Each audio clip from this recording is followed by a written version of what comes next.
জনপ্রিয় অভিনেতা ও গীতিকার মার্জুক রাসেল। তিনি নিজের মতো থাকতে পছন্দ করেন। নিজের রাজ্যে তিনি যেন রাজা। নিজের মতো বলেন, লেখেন, নিজের মতো চলেন। তার নিজস্ব একটি ভাষা আছে যা অন্য সবার থেকে সম্পূর্ণ আলাদা।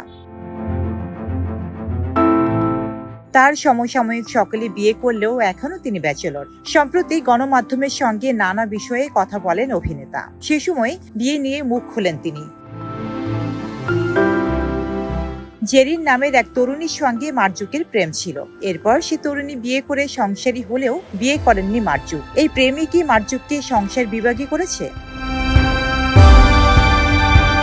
মার্জুক রাসেল বলেন, ওই প্রেমটা একতরফা ছিল, আমার তরফে ওয়ান সাইডেড। কিশোর বেলায় প্রকৃতি আমারে দিয়া ওই পাগলামি করাই নিয়েছিল। দাম্পত্য জীবন আর সংসার জীবন এক নয়, একলাও সংসার করা যায়। কাজে কর্মে দূরে থাকলেও আমি সংসার বিভাগী নই।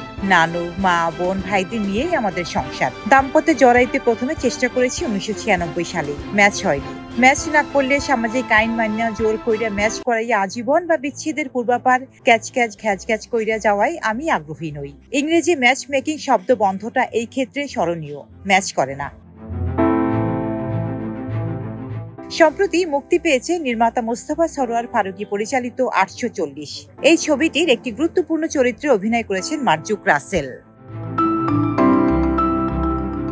ডেস্ক রিপোর্ট, সাম্প্রতিক দেশকাল।